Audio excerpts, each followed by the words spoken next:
This morning, another school shooting, this time in St. Louis, Missouri, has reportedly left at least 3 people dead, including the shooting suspect, and injured several others. Our hearts go out to everyone impacted by today's senseless violence, particularly those injured and killed, their families, as well as the first responders. In the wake of Newton, Parkland, Buffalo, Uvalde, and countless other shootings in communities across the country, we need additional action to stop the scourge of gun violence. Every day that the Senate fails to send assault weapons ban to the president's desk or waits to take other common sense actions is a day too late for our families and communities impacted by gun violence. Today in South Africa, African Union-led talks kicked off to address the conflict in northern Ethiopia. We commend South Africa for hosting the talks and stand ready to support African Union High Representative Obasanjo and AU panel members, former South African Deputy Labuguka and former Kenyan President Kenyatta, in facilitating an agreement. As President Biden told the UN General Assembly last month, a peace process is needed to end the fighting in Ethiopia and restore security for all its people. The United States has been intensely involved diplomatically in supporting the launch of this mediation effort. Our special envoy for the Horn of Africa, Ambassador Mike Hammer, has been in the region the past several weeks and will be participating as well. After nearly 2 years of conflict, the crisis in northern Ethiopia is one of the worst humanitarian crises in the world. With humanitarian access largely blocked since August, emergency nutrition and health supplies have completely run out in many areas, and severely malnourished populations, particularly children under 5, will start dying at alarming rates without immediate additional supplies. There is no military solution to this conflict. We call on the government of Ethiopia and the Tigrayan authorities to engage seriously in the AU-led talks to achieve an immediate cessation of hostilities, unhindered delivery of humanitarian assistance to all Ethiopians in need, prevention of further human rights abuses and atrocities, and Eritrea's withdrawal from northern Ethiopia. The United States urges the parties to resolve their differences through dialogue and prevent further human rights abuses. And as we have made clear directly to the relevant parties in recent days, those who commit atrocities will be held accountable. Now, with respect to the news from the United Kingdom today, as you all know, it's protocol for the president to wait until after an incoming British Prime Minister has met with the monarch and been invited to form a new government to offer his congratulations. But President Biden looks forward to speaking with Minister Sunak in the upcoming days and an end to our continued close cooperation with the United Kingdom. I wanted to also give a quick update on the work the president is doing to lower prices and give hard-working Americans a bit more breathing room. The Biden administration is continuing to charge full speed ahead in implementing the student debt relief plan in compliance with the 8th Circuit's order. As I said on Friday, the temporary order does not prevent borrowers from applying for student loan relief at studentaid.gov. Again, that's studentaid.gov. The order also does not reverse the lower court's dismissal of the case or suggest that the case has any merit at all. It merely prevents debt from being discharged until the court makes a decision. The Department of Education will continue reviewing applications and preparing them for transmission to loan services. As of Friday, 22 million student borrowers have already applied for this game-changing relief. The president's message to borrowers is to apply for student debt relief at studentaid.gov if they haven't already. He will continue to fight efforts by Republican officials to block relief from getting to middle-class families. We've also seen continued progress bringing down prices at the pump. Gas prices are declining for a third week, with prices coming down in every state across the country. Nationally, prices are down by $1.22 per gallon since their June peak. That is saving Americans' families with 2 cars about $130 a month on average. According to an industry analyst, the most common price at gas stations across the country is now $3.49 per gallon.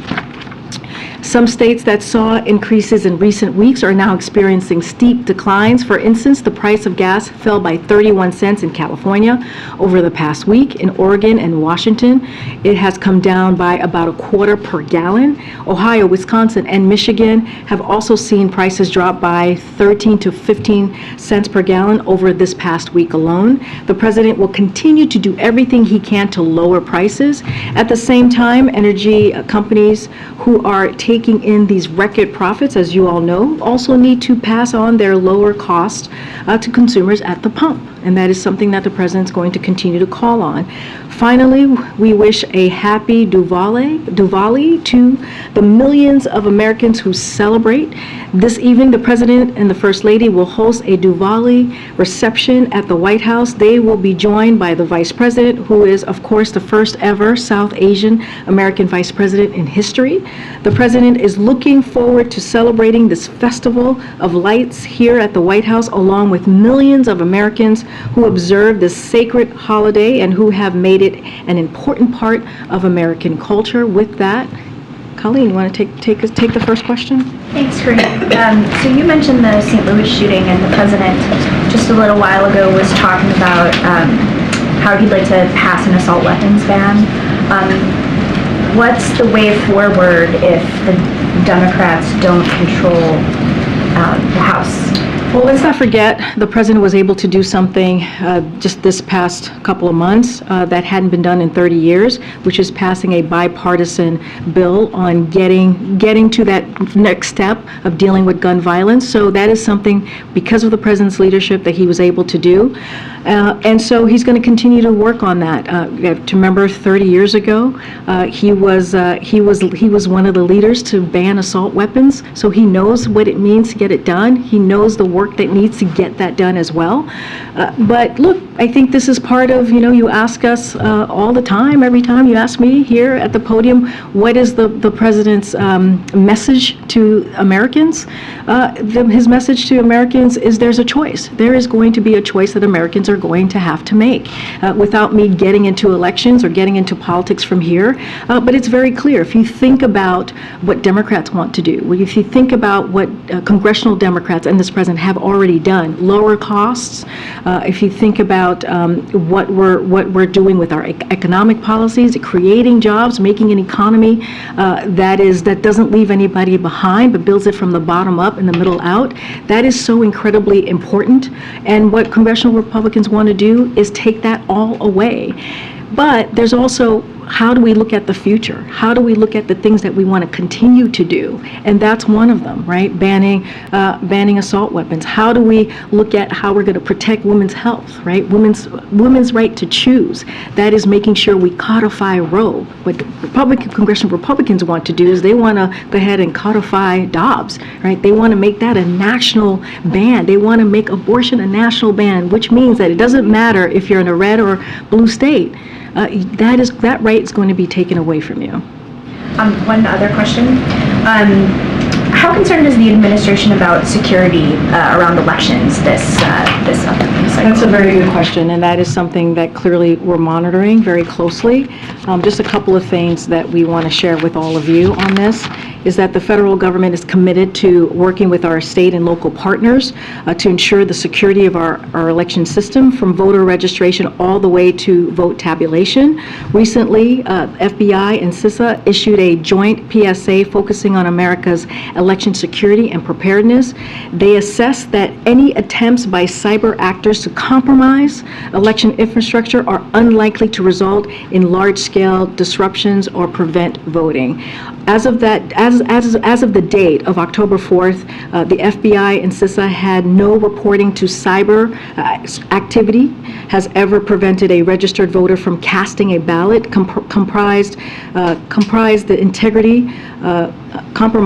the integrity of any ballot cast, or affected the accuracy of voter registration information. Any attempts tracked by FBI have remained localized and were blocked or successfully mitigated with minimal or no disruption to election process. That said, we will continue, as I said, monitor any threats to our elections if they arise and work as a cohesive, coherent interagency to get relevant information to the election officials and workers on the ground. Okay.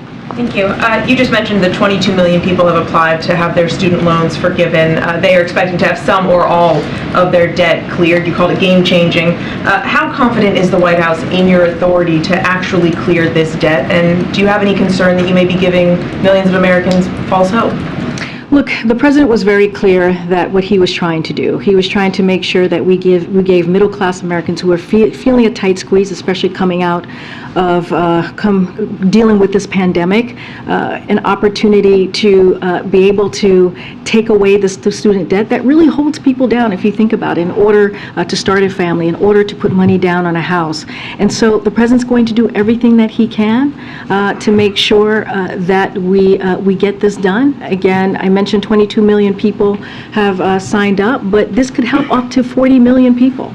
This is what this can do. Give almost 40 million people an opportunity. 90% of them make less than $75,000. That is a big deal. That is a game changer. So we're going to continue to work and make sure that people continue to apply. And I'll leave the legal process over to our counsel's office and the DOJ actually. And but again, it's not going to stop our message. We know that there are our opponents out there who don't want us to help middle-class Americans, but it's not going to stop us. And this legal fight could drag out for some time. Is there any chance that the president is considering extending the pause on federal student loan payments, which are set to expire in January, or is that off the table? I'm not going to get into hypotheticals. We have to let the process play out and see where the process goes. So we're not going to get ahead of ourselves from here. It is a temporary order, right? So just want to make sure. Don't want to get ahead of any of this. It does not reverse the fact that a lower court dismissed the case. Let's not forget that, or suggest that the case has any merit at all. As I was saying at the top of the briefing, we will continue to move full speed ahead in our preparations and compliance with this order, of course, and we'll continue to urge borrowers to apply at studentaid.gov. But again, we're not going to get ahead of it. It's a temporary order, and so we're just going to let the process play out. Is that even on the table, considering extending it? I don't have anything to announce if anything's on the table on extending the pause. What I can say, it's a temporary order, and we are going to do everything that we can to continue to do our outreach and make sure that people apply. But again, it's a temporary order. It doesn't suggest that it has any merit. And so again, we're just going to continue moving straight ahead. Karine, over the weekend, the Chinese president won a third term. What does this mean for U.S.-Chinese relations, and will they meet at the G20 tomorrow? So I don't have any, to take your first question last, your last question first, sorry. Don't have any meetings or anything to preview to you at this time with the president or the president of China, but we, as we have said many times, we're not going to comment on internal party politics of the PRC. President Biden and our administration are focused on responsibly managing our competition with China while cooperating on areas where our and the world's interests align, which is important to us, from climate change to health security. We continue our efforts to keep lines of communication open, including meeting at the leader level as we have. We've had about 5 calls with President Xi, as we have announced to all of you in the past 20 months. As you've seen, President Biden has spoken to Xi, again, as I've said several times, and we believe it is important to keep those conversations ongoing, and we will continue to do that. As far as a meeting at the G20, don't have anything to share at this time. And just to follow up, today the U.S. Justice Department says 4 Chinese nationals, including 3 intelligence officials, are charged in a spy recruitment campaign. Is there any reaction from the White House to this? Again, DOJ has a standard process, as I've mentioned many times, for notification of law enforcement actions, and I can check to see if there's anything else that we can share for you at this moment with their announcement today, just moments ago. I would refer you to the Department of DOJ. Thanks, Karine. The results of the National Assessment of Educational Progress are in, and they show serious setbacks in math and reading for 4th and 8th graders. The government mobilized the whole of government effort, and including legislation, to respond to the economic consequences of the coronavirus pandemic. Are there any plans to mount a similarly widespread, wide-ranging, and comprehensive effort to respond to the educational consequences of this pandemic? So, as you all know, from when the president walked into this administration, it was a top priority for him to safely reopen schools, and he did that, especially for our kids, right, across the country, millions of kids. And let's not forget, when he walked into this administration, the COVID response was incredibly mismanaged by the former administration, and he understood, because it was mismanaged, that action could not come at the expense of our children. So he said he'd get to work, and the first step was reopening schools, which he did. It was about 46% of schools were open, and in a short period of time, we were able to open schools fully in just a few months after the president walked into the administration. Look, we understand, as Secretary Cardona said this morning, the results of this data are unacceptable. That is something that the president believes, and you heard straight directly from Secretary Cardona today.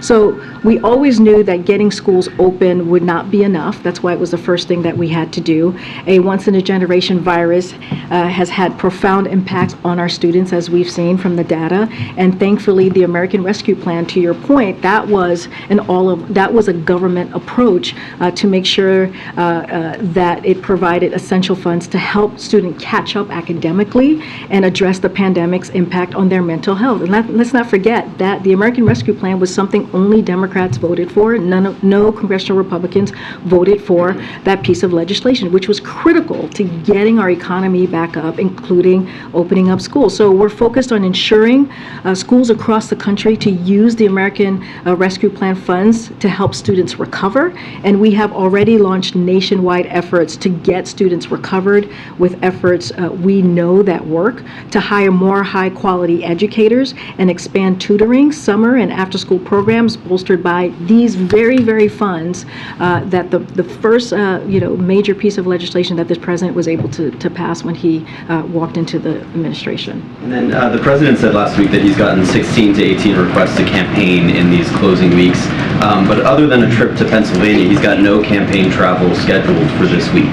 So I'm wondering, with 2 weeks to go, does the president feel like he's doing everything he possibly can to get Democrats across the finish line in these midterm elections? So look, you just heard the president just moments ago at the DNC. Of course, I have to be careful of what I say because we do respect the Hatch Act here in this administration. Look, when the president speaks, he has a large bully pulpit, and he has been able in the past several weeks to set that national conversation, right? To be able to talk about what's at stake, what the choices that the American people have to kind of decide on, if you will. And he's talked about student debt relief. He's talked about the economy. He's talked about infrastructure. He's talked about abortion, what it means to make sure that women have to be able to make a decision on their health, right? Abortion rights. And so almost every day, you have seen the president in front of the American people talking exactly to that, what is at stake.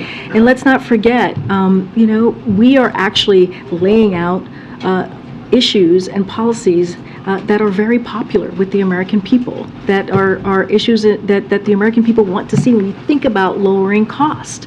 And you have congressional Republicans who want to take that away, who do not want to see Americans have lower health care costs, who do not want to see Americans have lower energy costs. The first thing that they said that they would do is repeal the Inflation Reduction Act, which, by the way, pieces of that, if you look at it in its parts, every part of that is popular with the American people. But as it relates to travel, are there any plans for the president to ramp up his travel? I mean, we have just I'm not going to get ahead of the president. There will be more travel that we certainly will be announcing, as you mentioned. He's going to go to Pennsylvania this week. We announced that he's going to be doing the DNC. I shouldn't say we. The DNC announced that he's going to be doing a rally on November 1st in Florida, and I would say stay tuned.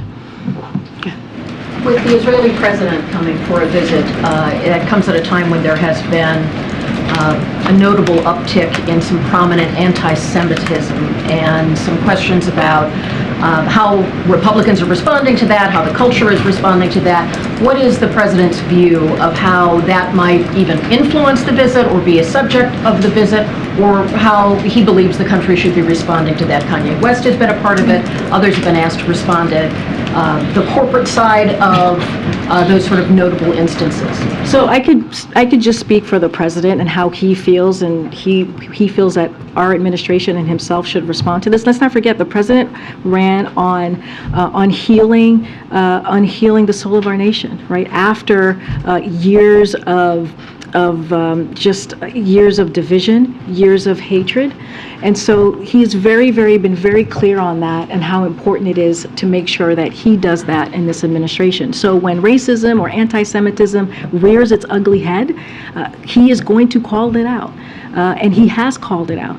We should not allow that conversation to be existing, not just in the political discourse, but in our everyday lives. And so that is something that we're going to continue to call out, that the president's going to call out. It is ugly, it is dangerous, it is despicable, and he believes that that we should as leaders in the political party, leaders. It doesn't matter if you're which side of the aisle that you sit in, we should be calling this out, and that is something that again he's going to condemn, and he's going to be very, very clear to call this out in the strongest terms. Does he think others have been timid in that area?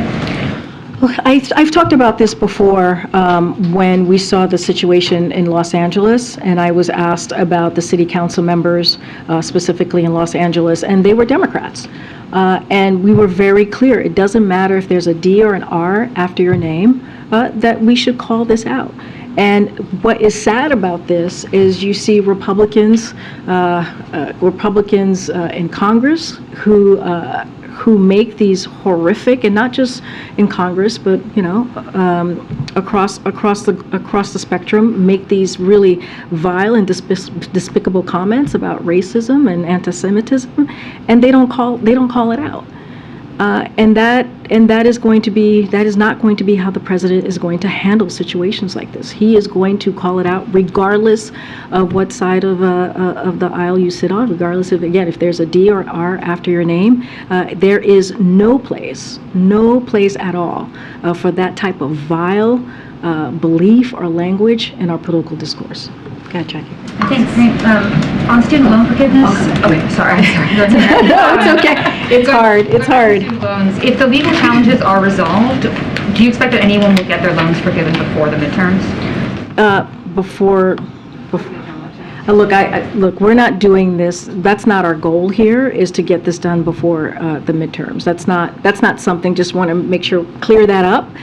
We want to make sure that we give American borrowers who are able to get this benefit of this program, the President's program, relief as soon as possible. Clearly, there is this case before us, and so what we're going to do is continue to do outreach to make sure folks apply online and to make sure that they know if they are eligible to get this relief. Again, this is not about, for us, for this president, this is not about the midterms. This is a campaign promise that he has kept.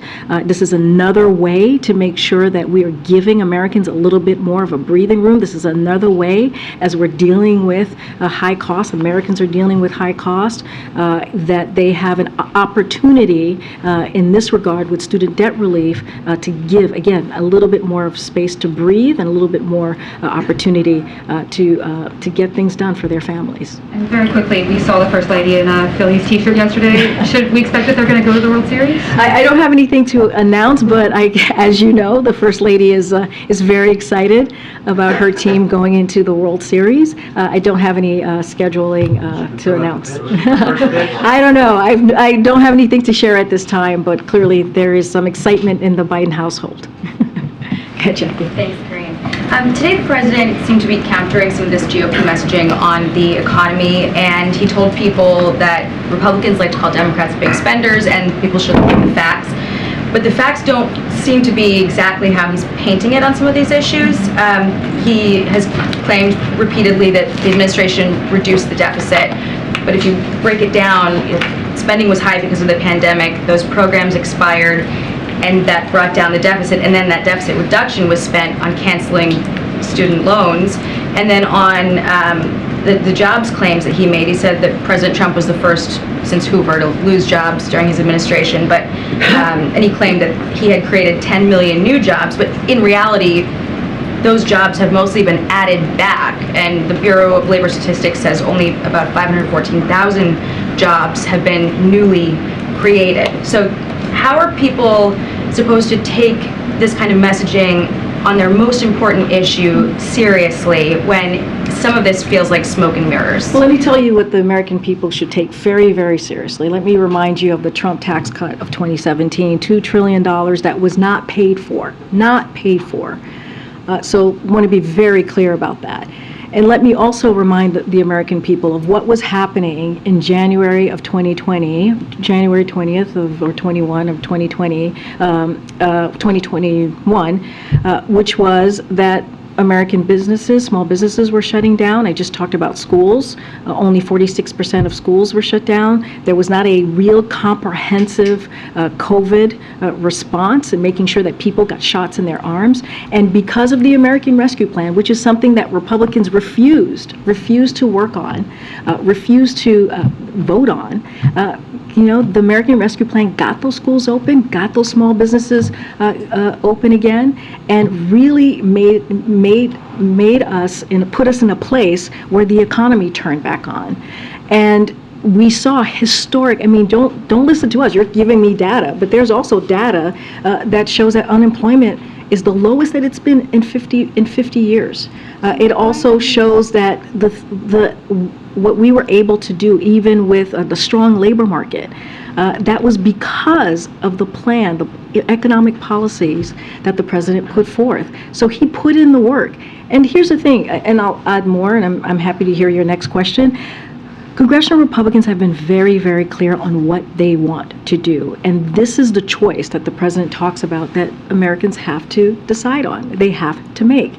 They have said that the first thing that they're going to repeal is the Inflation Reduction Act, which actually lowers costs for American people. They have said that if they are not able to put Medicare and Social Security on the chopping blocks, right, they're going to essentially hold us hostage. If that doesn't happen, they're going to shut down the government. That does not help inflation, that makes it worse. That does not help the economy, that makes it worse. And so that is the stark difference here of what we are talking about what congressional Democrats and this president want to do. So why doesn't he lean more on some of that language than continuing to repeat this "we reduce the deficit" thing that feels like sort of irrelevant? No, the reduce the deficit is real. $1.4 trillion, that's what he talked about just last week, and that is historic as well. In 1 year, that's what the president has been able to do. Those are real numbers that matter as we talk about inflation, as we talk about the economy. It just happened on its own. No, but it is actually the policies that he has taken that has helped reduce the deficit. Let's not forget Trump 2017 with the $2 trillion that Republicans were very happy to vote on and was not paid for. So there is a difference here in how we approach the economy, how we approach what Americans are going through right now, how we approach dealing with middle-class families that you are not seeing currently. You're not seeing currently from Republicans. I got to move on because we don't have a lot of space. What? No, wait. Go ahead. Thank you, Karine.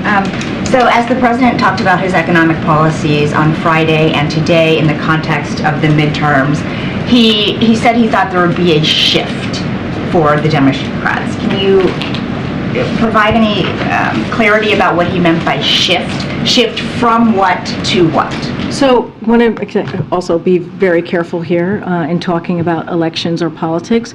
Look, there's going to be many polls in the short term that we have left in these next couple of weeks. I'm not going to get ahead of them. And as we know, polls go up, polls go down. It's a roller coaster.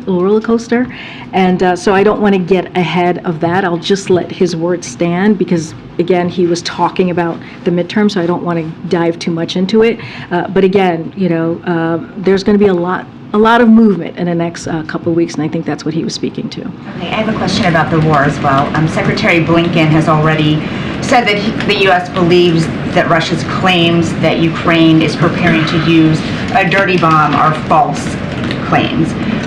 Does the U.S. have any reason to believe that the accusations are a signal that Russia is preparing a false flag attack? So let me just get on the record on a couple of things, basically just kind of reiterating what the Secretary said. We reject Russia's transparently false allegation that Ukraine is preparing to use a dirty bomb on its own territory. Just today, you saw Foreign Minister Kuleba of Ukraine put out a statement about his call with Director General of the International Atomic Energy Agency, IAEA. Foreign Minister officially invited the IAEA to send experts to study the peaceful facilities in Ukraine, countering Russia's false claims. The IAEA has agreed to do so. We welcome this commitment to transparency and the assurance it will provide the international community. The world will see through any Russian attempt to use this allegation as pretext or for escalation. So obviously, to your question, Weijia, and welcome back. I'm so sorry. I should have said welcome back.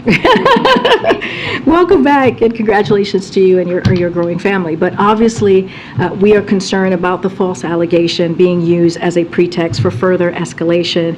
And we've made clear we reject these allegations. And so we have not seen any reason to adjust our own, for example, nuclear posture, nor do we have indication that Russia is preparing to use nuclear weapons. But obviously, we are going to condemn what we're hearing and call it out.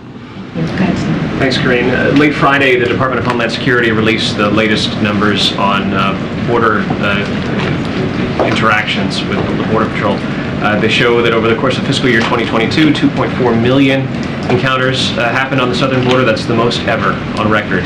Republicans have their arguments about that. What's the White House's explanation as to what happened and why? So I've said this before at this podium in the briefing room. What we're seeing, this new migration challenge, is driven by people who are fleeing falling regimes and economic collapse, as you know, in Venezuela, Nicaragua, and also Cuba. It's impacting the entire Western Hemisphere, what we're seeing currently. The number of individuals arriving from Venezuela, Nicaragua, and Cuba was up 245% from September of last year. Oh, okay, there you go. As you know, we love charts. And meanwhile, the number of migrants from Mexico and northern Central America is down nearly a quarter compared to just last year. So we're seeing, again, a different challenge ahead of us that we're dealing with. But and we've talked about this. While we're trying to deal with the challenges, as you all know, you have Republican governors who are using these migrants, using these folks who are trying to flee communism, falling regimes, and economic economic collapses, as I just mentioned, they're using them as a political pawn, which you've heard us call out many times from here, and you've heard the president call out. We are hard at work in driving toward a regional solution to manage this new challenge. As you have heard from us on October 12th, we announced, the Department of Homeland Security announced a series of actions with Mexico to provide an orderly and limited way for Venezuelan nationals to arrive in the United States and encourage them to stop putting their lives in the hands of smugglers. So since the launch of this joint enforcement actions, we have seen the number of Venezuelans attempting to cross the southern border decrease sharply by more than 85%. So we are doing the work every day to make sure that we deal with what we're seeing in the southern border. Thank you, Karine. I've got two questions for you. Earlier today, the Wall Street Journal reported citing people inside the Saudi government, essentially saying that Saudi Crown Prince Mohammed bin Salman regularly mocks the president in private, making fun of his gaffes and questioning his mental acuity. The reporter also noted that MBS preferred former President Trump to President Biden, and I wondered if you got any reaction to that. I don't have any comments to that. I've got another question about the economic message that we've been hearing from the president. He obviously has talked about the stark choice that the country faces between allowing Democrats to remain in power and putting Republicans in power. He's talked about how Republicans will crash the economy, they'll shut down the government, go after Medicare, Social Security. It's a pretty stark choice that he's laid out, and I wonder if this president, who's talked about how he can work across the aisle, work in a bipartisan manner, work with Republicans, believes that if we get to a point of divided government, if it's just going to be chaos, or if he actually thinks that things could actually work between a Democratic president and a Republican Congress.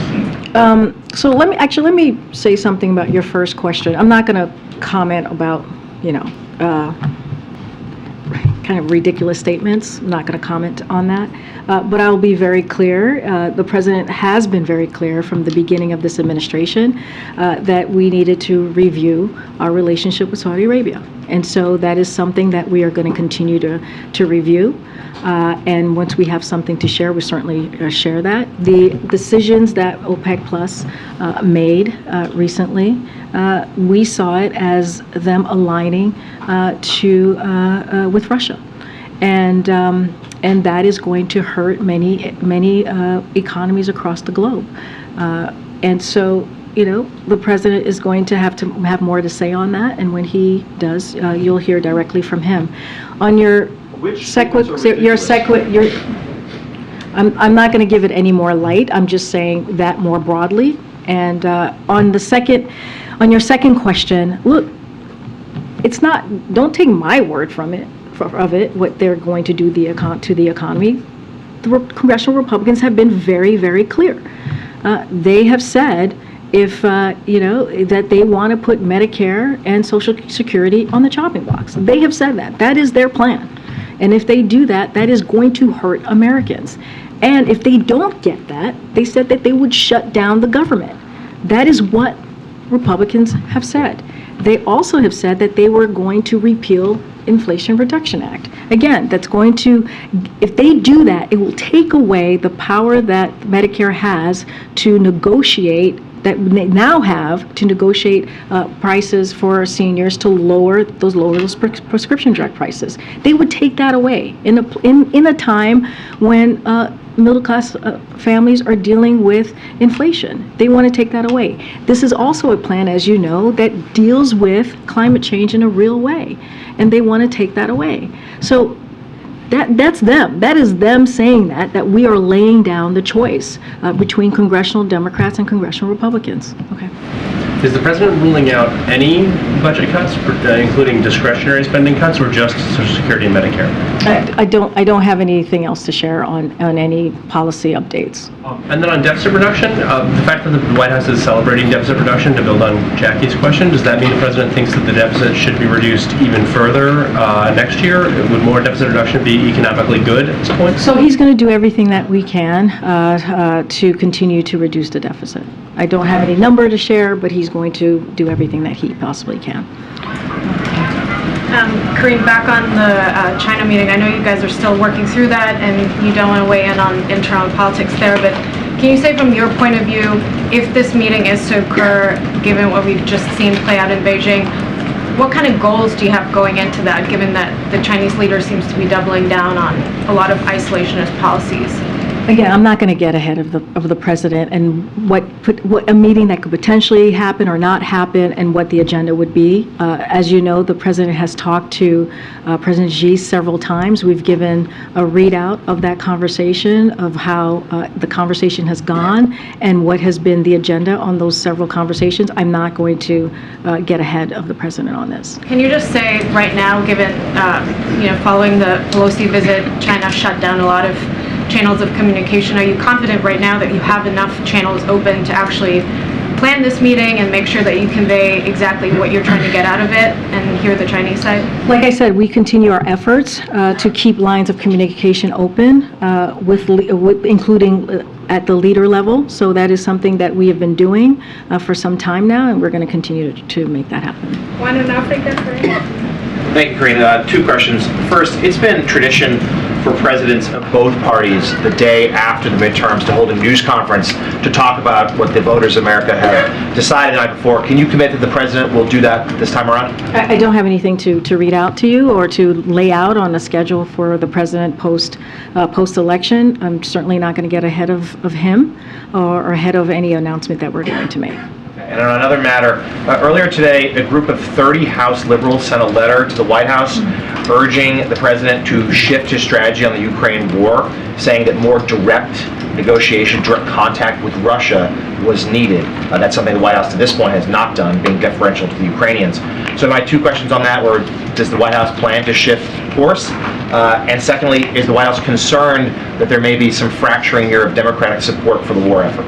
So look, we've been very clear, nothing about Ukraine without Ukraine. Like, we've been very, very clear, like, this is a decision that President Zelensky is going to have to make when it comes to any type of conversation with Russia, any type of negotiation.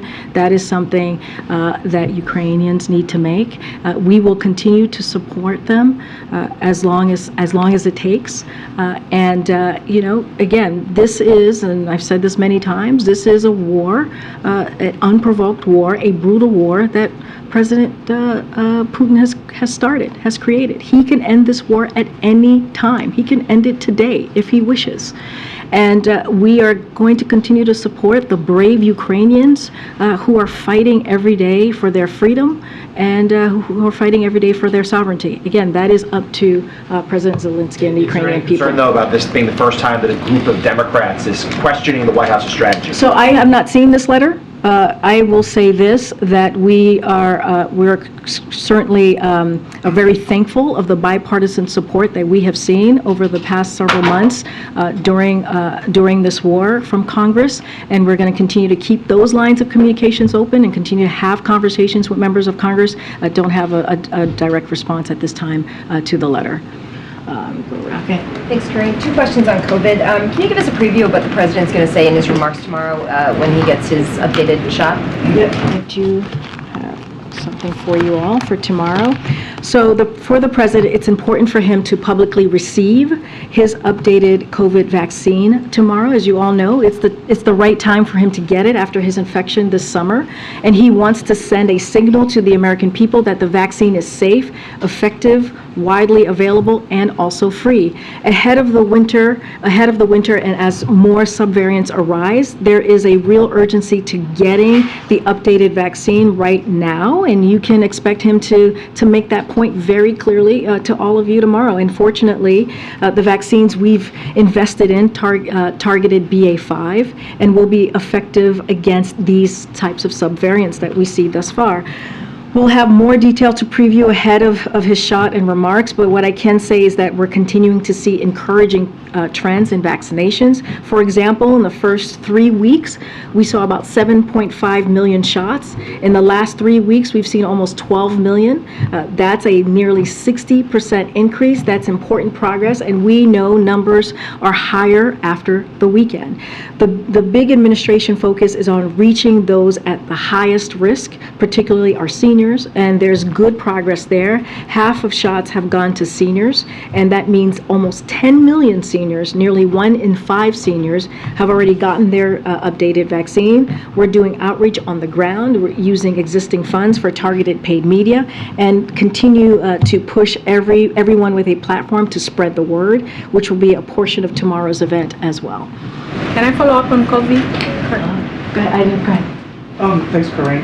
Going back to the president's meeting coming up this week with the president of Israel, can you give us some sense about what topics are on the agenda? What is the president's goal for this bilateral? Well, the president is looking forward to hosting the president of Israel. I don't have anything specific to share on what's going to be on the agenda or what's going to be discussed. But again, he's looking forward to that meeting, and as we get closer, we'll share more to all of you for sure. Thanks, Karine. There've been some slightly conflicting reports about Elon Musk. On one side, there's been a report that he might be subject to some kind of national security review.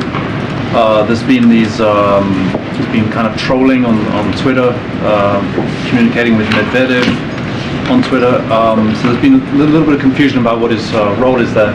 And on the other side, there's been reports that he's in discussions, or the government's in discussions with him about providing Starlink to Iran, or to the people protesting in Iran. So can you give an overview of what's the administration's dealings with Elon Musk, who's obviously not somebody, he's an important person. No, I know there's a lot of interest in this. We've heard those reportings. Those reportings are not true, so we'll leave that there. The national security review, that is not true, and I really don't have more to say on that piece as well, on the Elon Musk and what he's choosing to do and not to do. I'm not going to say more from here. Thank you. 2 questions. One on Britain, UK. What kind of relationship the president wants to have with the new British Prime Minister, and does the president thinks that the British democracy is in turmoil right now? So, look, the United States and the United Kingdom are strong allies and have an enduring friendship, and that fact will never change. And so we know they will continue to be reliable partners on a range of issues, including holding Russia accountable for its aggression against Ukraine. And we will be working very closely, we believe, with the new Prime Minister. One on Deepavali celebrations by the president this afternoon. When did the president has a strong relationship with the Indian Americans community. He has spoken about it in the past. Do you remember when the president celebrated Diwali for the first time, and when was that? With whom? When was that? I don't have anything to share. As you know, when he was vice president, he would hold these receptions and events at the vice president residence. And so, but as far as how early that started, I don't have anything to share. We're happy to check in with folks. If we can get happy to do that. Happy to do that. All right. On the event tomorrow with the vaccines, is the White House shifting at all in its ask for additional COVID funding now that this rollout has begun? Sort of a reassessment of what may be needed? And to that point, is there any sort of light with Congress that you guys see on the way forward to get that funding before the midterms, after the midterms? Well, we believe. We believe getting that additional funding is going to be critical. Is it still at 22? It's still the same at $22 billion, and we are going to continue to have those conversations with Congress. That has not ended. We're going to continue to make sure we get that additional funding. As we know, we made this a priority to make sure that this new vaccine, the bivalent, we had funding for that in going into the winter months, because we understood how critical it was to make sure that people got vaccinated. But in doing so, as you all know, we had to really pull money away from example from folks getting free tests.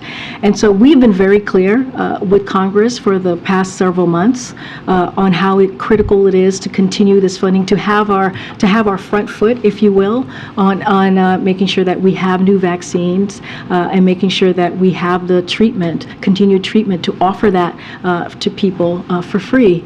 And so we're going to continue to have those conversations again, keep those lines of communication open. We believe it's incredibly important.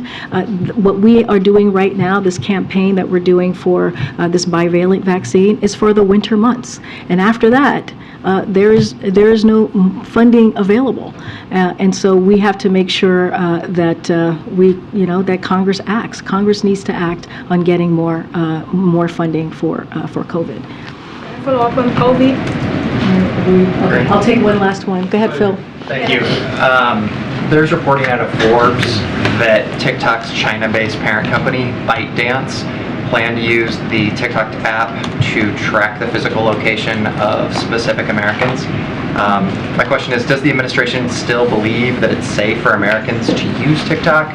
And does the White House believe that TikTok presents a security threat to upcoming elections, given that they are partnering with organizations like the Federal Voting Assistance Program to provide information about elections? So I'll say this, haven't seen those reportings, but I'll say this more broadly, that the president is concerned about the power large social media platforms have over our everyday lives, and has long argued that tech platforms must be held accountable for the harms that they cause. And so the president has been very consistent on that.